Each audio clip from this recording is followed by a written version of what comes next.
Hi, and welcome to Dip In and Out with Lucy, the podcast that opens up the discussion around domestic abuse.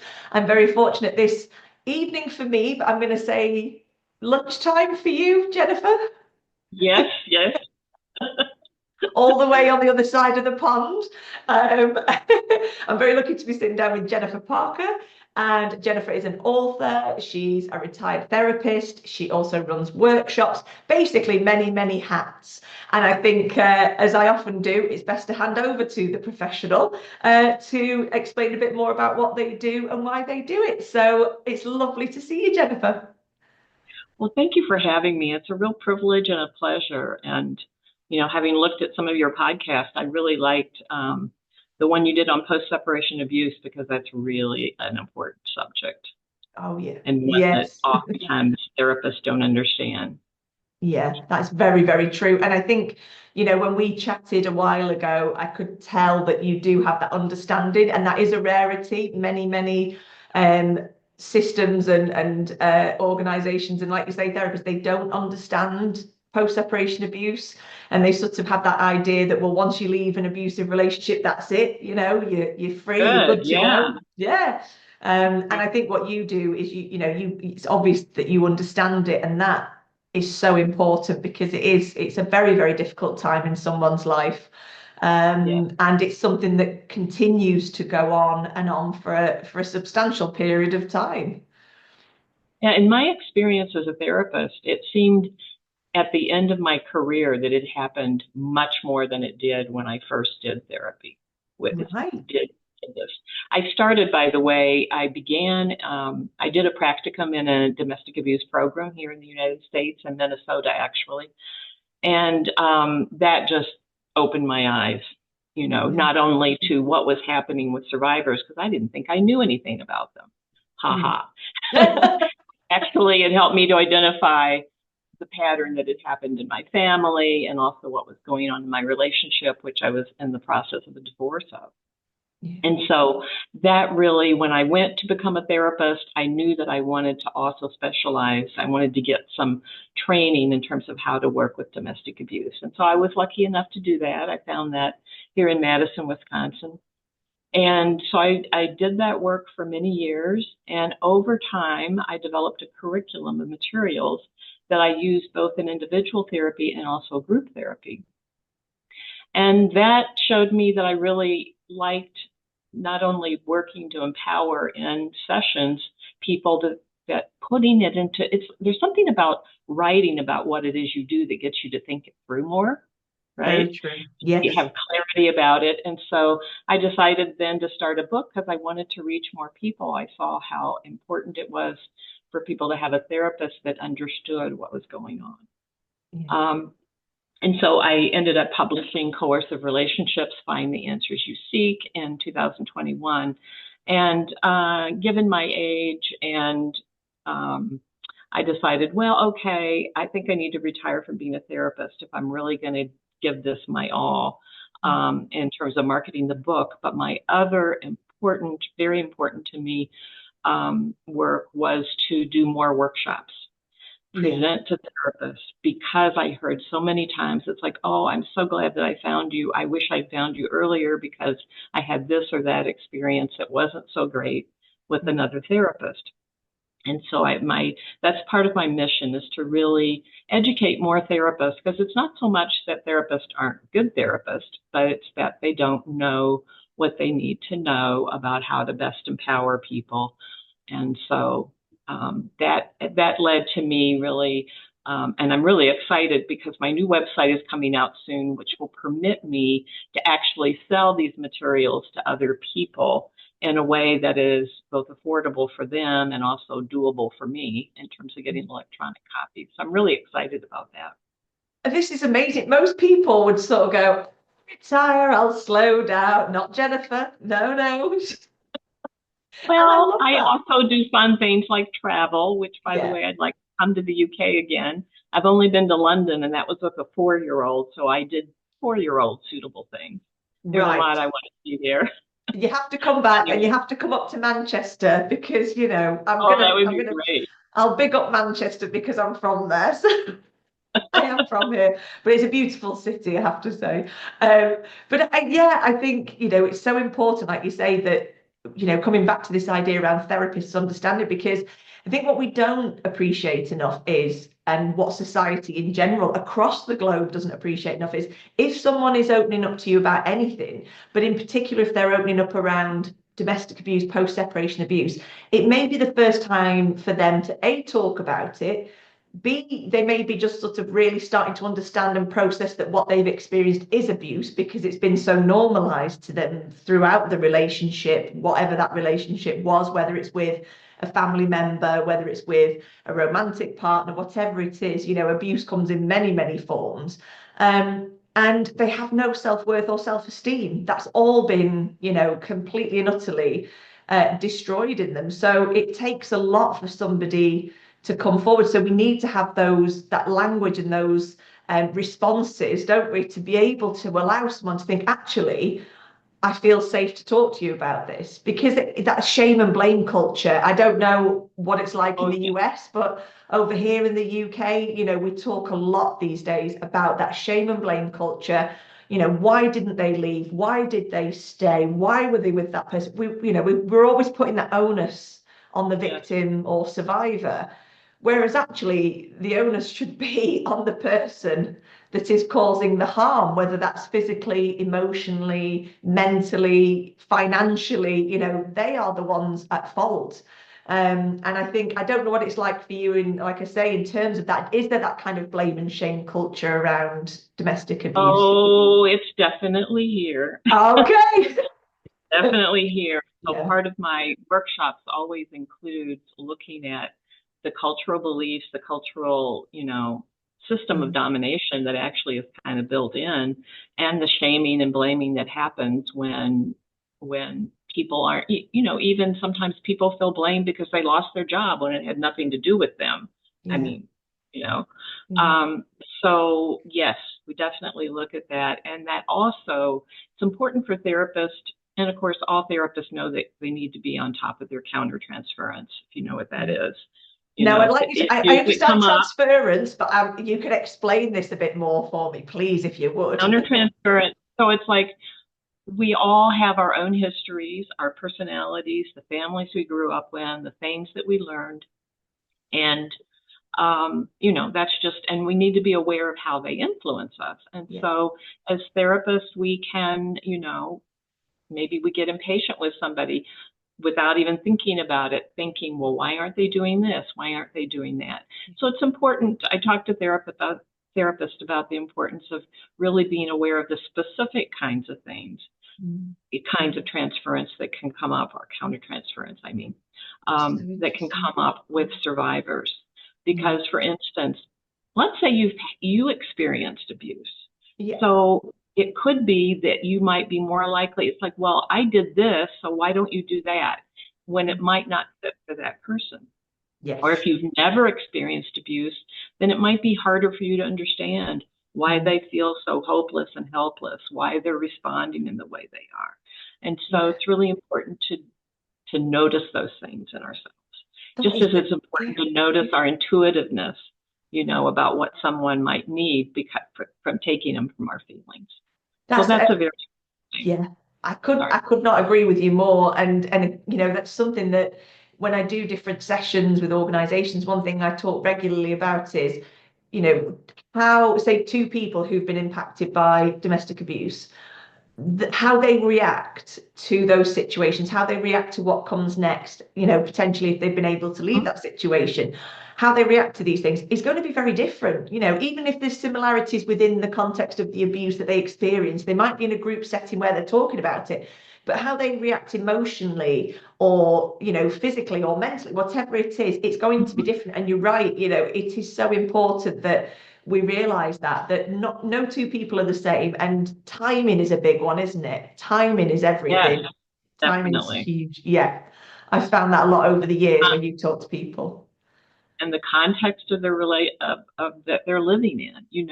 Do they have a job, or have they not worked for a long time? Yeah. Or what about the children? Are they bonded with the person, or are they wanting, not wanting to have anything to do with that person, just all kinds of factors, financial stability, etc. It is, it's so true. And I think, if anybody who is listening is a family member or a friend, I think it's very difficult sometimes because even as professionals, when we work in this arena, and I know myself when I've done group facilitation, somebody may come to sessions and then they may not come again. And it may be that it's just something that they're not ready for at that time. And again, coming back to timing, but then maybe in a year's time, it's something that they're ready to face and talk about. And now there's no problem with that because it has to be right for them. It's about giving them that control back over their lives because that's all been lost for so long. And it's so interesting. Exactly. Yeah, and I think it's so interesting because, as professionals, we can't take it personally if that person, and again with family and friends, don't take it personally if somebody doesn't want to talk about it. We have to be careful how we approach it. And I do think family and friends get lost along the way in the conversation, don't they? It's so important that they understand how to approach a situation. If you saw somebody that you loved and cared about, and you can see that what they're going through is so unhealthy, is so wrong. You can't just walk up to them and say, listen, I think you need to leave that person. All you're going to do then is cause bigger problems. They're going to, more than likely the victim may just, so actually I'm trauma bonded to this person. You're not going to come anywhere between us. Or the perpetrator says, no, no, no, you don't need them in your life anymore. They're troublemakers. And so it's really important, isn't it, in terms of family and friends, what advice would you give as to how to approach things? I like that question. So the advice I give to a therapist is start with where they are, be with them where they are, and really, carefully go through certainly safety concerns. And the same thing for a family member or a friend. Be with them where they are. Listening is the most important thing you can do.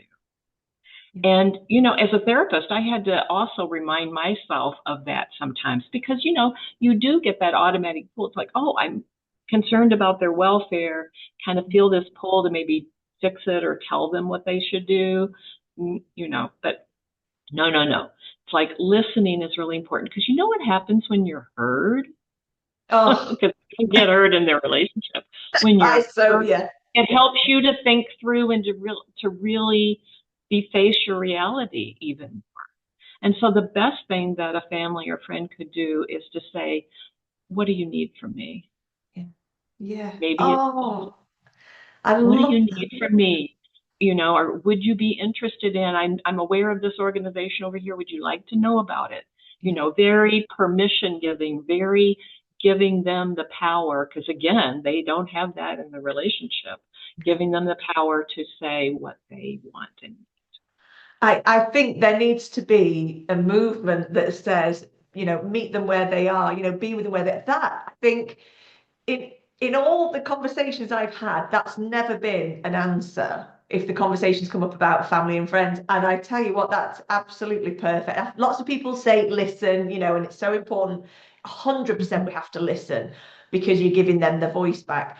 But no one's ever really talked about where they are at that time. And that right there, I've got goosebumps. That's amazing. It is meeting them because again, I talk about this a lot around somebody can feel like a victim one day and a survivor the next. And then something will happen, and especially around post separation abuse, something will happen and they will be triggered in some way and they go back to square one and feel like they're a victim again. And so it's important, like you say, along the way to meet them where they are. One day they might feel like they're thriving and everything's going in the right direction. And another day it could feel like it's all gone to pot. So meeting them where they are at those points in time, if you are somebody that's worried about a family member or friend, that's the key. That's the title of your next book. I'm telling you, that's genius. It's absolute okay, genius. I'm I'll going to make get a it put on note a of that. t-shirt. You do. I'm going to get it put on a t-shirt. I am. I love that. Forget my other t-shirts. That's brilliant. It is. It's so true because that isn't talked about. We talk, like I say, a lot about the listening aspect, about the being present and all of that. But yeah, that person where they are one day is very different to where they are the next. And I always Mhm. say there's no shame in that. And again, coming back to that shame and blame, there is no shame in having days where you feel like, actually, I can't face it today. I can't do this. I've had enough. Maybe you need that day just to take a breath and say, okay, I'll try again tomorrow. One of my favorite authors is L.M. Montgomery that wrote Anne of Green Gables. So I grew up on Anne of Green Yeah. Gables. And I Mhm. love one of the quotes in it is, tomorrow's always fresh with no mistakes in it. And I think for a lot of victims Start and over. survivors of domestic abuse, it's such a good kind of a bit of advice because it is, whatever happened the day before, let that go. Tomorrow's fresh, start again and move, go from that point. Don't keep looking back because we can all do that, can't we? We can all look back and woulda, shoulda, Oh, coulda. yeah. I love that. I love that. It reminds me of a Native American saying too that I'm not going to be able to come up with, but it's essentially the same thing. Yeah. Each day is a fresh day. Don't, have it be weighed down by whatever happened in the past, and don't be looking way far in the future. Yes, No, there is a there is a place for planning. I'm not saying there of course. isn't, but Yeah. Yeah, you're right. It is. And I think that's where maybe people get confused and upset and worried when they're dealing with these situations because they're thinking, I have to plan, I've got children, I've got a plan for the future. But sometimes, like you say, it's okay to have a certain amount of planning in progress, but those plans can change very quickly when a perpetrator's still involved. And you that's may have right. to change, things on the head of a pin, and before you know it, it's your plan's completely different. So yeah, it is. I think it's very hard to live in that present moment, but if you can and if you are going through that situation, it actually is it's an advantage and it's a superpower to be able to live in the present because all the perpetrator wants to do is confuse the past, present, and future and keep you in this jumble. Whereas if you learn to separate out and say, and a big one for me as well is how if somebody is dealing with a perpetrator, say for example, either emails or text messages, it's how again reaction, how do you react to those comments? It's so important, isn't it? Because they're looking for that oxygen, they're looking for that fuel. Exactly. I just Yeah. did a blog actually on how to respond instead of react because it's so easy to react, It and is. therapists too. But yeah, that's very because it's like they can stay they can keep them within this climate of controlling constantly, even if they aren't living with them, because they're constantly upset and dealing with. And Yeah. so there's a lot of good resources out there that help people in terms of how to really have very brief conversations, stay on the point, don't get pulled into the power games, that kind of thing. Yeah. And that's the awful thing is sometimes when you are pulled in and when people find themselves pulled in, then they beat themselves up and say, "Oh, I knew it," and they. But that again, that's the beauty of having. We're never sure if we've got tomorrow, but if we're fortunate enough to have tomorrow, there's always tomorrow. So don't beat yourself up about it. Right. You don't have to let that kind of dictate how you deal with things in the future. And it's It's a not even learning experience, right? absolutely, yeah, absolutely, 100%. It is a learning. Yeah, it is. It's so important. And I think, what you're doing and how you approach things, and especially around such difficult subjects, is incredible. I do. I think. And so tell us a bit more about your workshops as well. I wish I was over there. Well, maybe I'm looking at whether or not to do things that are like recorded and people can do at their own pace. So we'll see about that. Yeah. Um, I was just going to say that I'm reminded of a story that a survivor gave me one time about what was helpful to her in therapy. And what she said, part of what she said in there was, I had to hear things multiple times Yes. before I could really get it and kind of take it as my own, And part of what she was saying was like she would get pulled into getting so upset and keep expecting that person to change somehow instead of expecting, okay, this is who they've shown who they are. This is what I can expect. Yeah. So don't expect something else. Oh, But yeah. my workshops. Another thing I was going to say that to therapists, if they're listening, is it's very important to know that self regulate is really important intervention, often early on, to kind of see that people being in the midst of coercive control, abuse, whatever you want to call it, is very dysregulating. Yeah. And part of what they may see in terms of people going back and forth has to do with that. So offering them suggestions about that. I don't know. I don't know how familiar people are with Bruce Perry's 3 R's of trauma, but when I took a look at what I was doing, I see you nodding your head. The interventions that I teach therapists fit within those 3 R's. And so the first one is self-regulation, teaching them how to do that, just really simple methods, different things for different people. Another one that I talk about is in the silence, things that have to do with around, and this is a relate intervention, but it's around getting to know that person, hearing their story, and things that help with that. So, for instance, I have a coercive control checklist that often is helpful when people are coming in and saying, I don't know if I'm being abused or not, and they're kind of going back and forth, and depending on what they're hearing from their abusive partner too. And so that can be helpful, but there are many interventions. And so in the materials that I'm going to be making available to therapists, there are, I think it's 36 different, or no, 41 different interventions throughout the whole one. So there's end the silence. There's also what I call domination systems.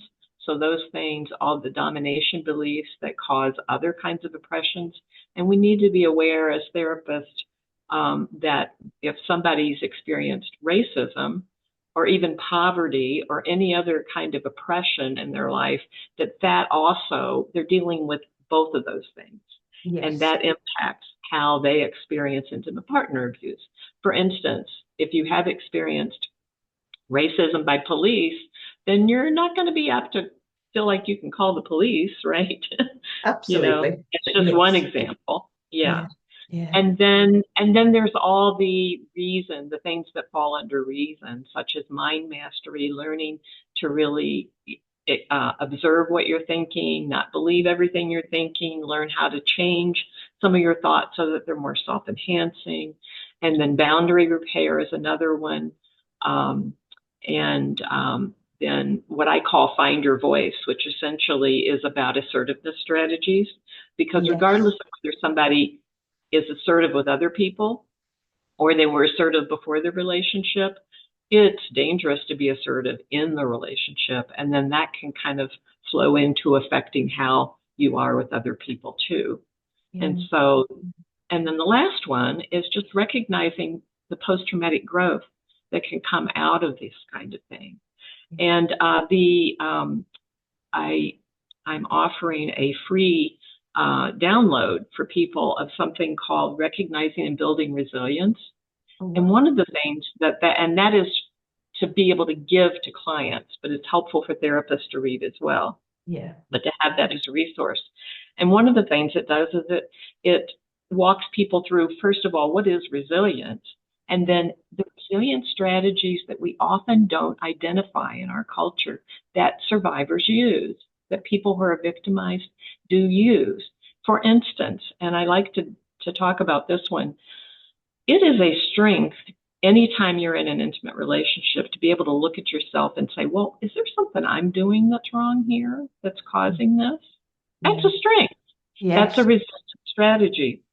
And according to the definition from the American Psychological Association of what resilience is, it's about the ways the individual, they're willing to look at how they're viewing the world. So that's beginning.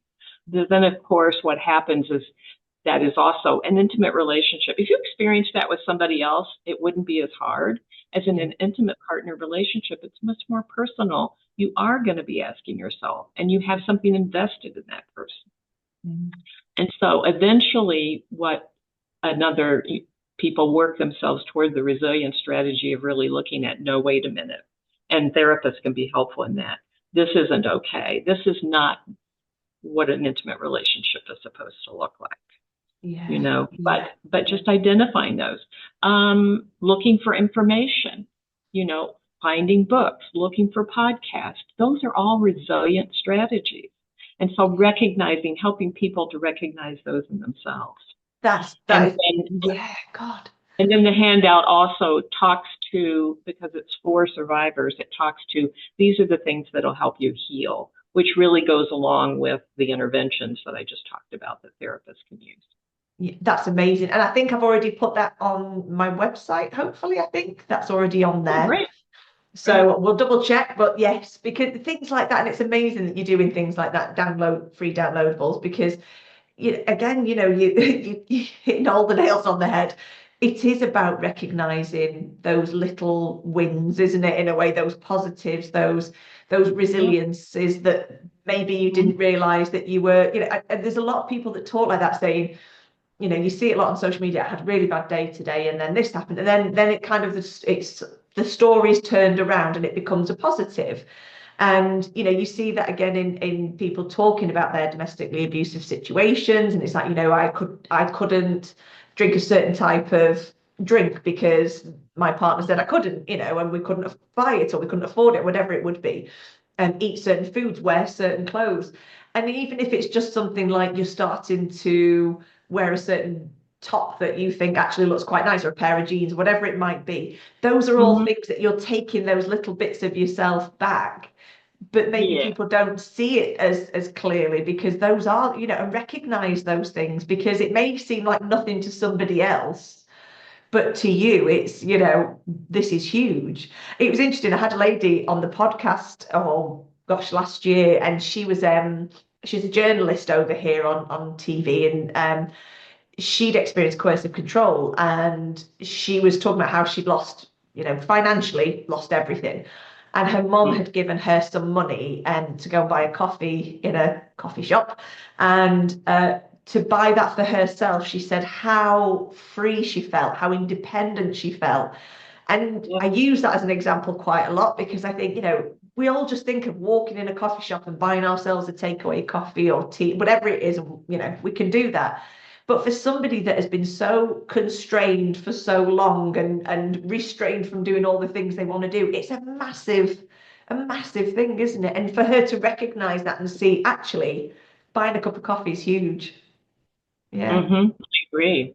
And something else I thought about as you were talking was I like to remind survivors that just because it didn't work, for instance, giving the person the benefit of the doubt and trying to look at themselves, just because they didn't get the response they wanted, or if they reached out to family and family was blaming or asking them what they did wrong, that doesn't mean it wasn't resilient.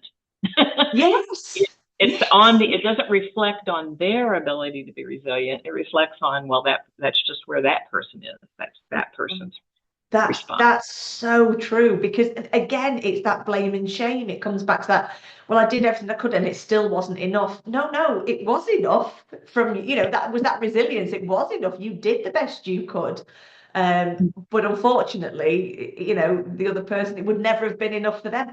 I think I put a quote on LinkedIn the other day about, to some people, at your best, you still won't be enough for the wrong person, but at your worst, you'll be enough for the right person. And it does, that translates I to like me, that. whether it's a work environment, whether it could be your boss, it could be a colleague, it could be a romantic relationship. It's so true, for the right people, for your tribe, whatever people want to call it, even when you're having your bad days, your worst days, you're still enough for them.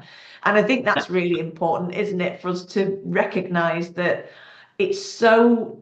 I don't think people appreciate how much it takes for somebody who has experienced abuse to build that self-confidence, to build up that self-esteem again, and self-worth. It's because for so long they've been, and again, when we talk about abuse, people think, oh, well, it's physical, so that's that. Actually, if it's psychological abuse, if it's verbal abuse, those are the things that stay with you, because Yeah. as human beings, I think we're almost programmed to, if somebody says, oh, you look really nice in that, and 10 people tell you you look great, there's that saying, isn't there? But one person says, I don't like it. What are we going to do? We're going to fixate on the one negative comment that we got. So if you're around negative comments 24/7, and put downs and derogatory comments and all of that, that to you is going to become normal, and you're going to start to believe it. You're going to start to believe it's true, that it is you aren't good enough, you are overweight, you are thick, stupid, whatever, all these things that they come out with. And it's actually backed up by research too, because some research I know that was done on children, what children experience. is that actually psychological emotional abuse had longer term effects. Yeah. Oh, I can believe So, it. yeah, physically, on their physical health as well as their emotional. Yeah. And again, we need to be highlighting this. It's that impact is, I call it a marathon, not a sprint. And like you say, regardless of whether it's the adult, the child, whoever is impacted, and usually if you have children, they're very much impacted by what they've seen, by what they've sort of grown up with and lived around. And it is something that goes on for a very long time. And I always say to people, it doesn't necessarily have to be a negative part of you, because you'll never go back to who you were prior to that situation. But alongside who you are now, how much have you learned? How much have you developed? How much have you grown? And I see that as a positive. I do. I really think it's so important, because the self-awareness that comes with that growth is huge. That's true. It's not how we wish it had happened, but No. yes, very Yeah. important.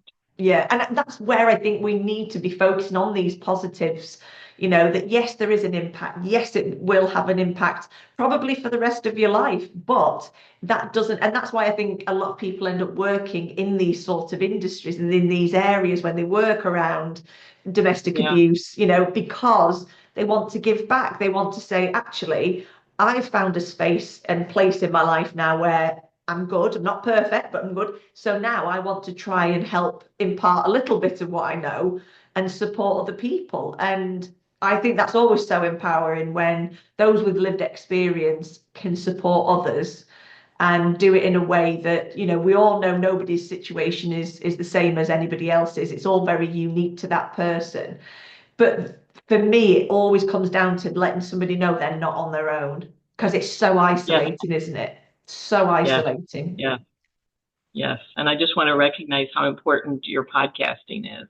Oh, thank you. Oh, thank you so much. Yeah. This is, all the work that we do. I mean, we all do have different pieces, but I really, really admire your work as a podcaster. So thank you for having me on. Thank you so much. I mean, I think we could probably talk for days. Let's be honest, we could. We would not have a problem, and we'd be sitting there fighting. I'm learning so much from you, and that's what I love is, when we're open to things, we're always willing to learn more. We don't always have all the answers, and I've never claimed to have all the answers, but learning from you today and listening to what you're saying, there's so much I'm taking away. And really that understanding around meeting somebody where they are, that for me is just the icing on the cake. And I am so grateful to you, because it's going to help a lot of people, and that's what we're here to do. So, Jennifer, I can't thank you enough. Oh, thank you. Isn't it wonderful that across the pond, like you said, it's like you're next door. It's amazing. I wish I was next door. I'd rather be there than in Manchester. The weather's it's all right at the minute, but it's not quite as beautiful as I've never been to Minnesota. But I one day I promised myself I will make it to America, and I will get out there and see some beautiful places. Come and see me then. Definitely. Oh, we'll never stop. Now. Yeah. Yeah, and we'll never stop talking. Jennifer, thank you so much. Thank you. And I will see you very soon. I'm sure we can fit in another episode at some point, a catch up. Okay. Thank you. Where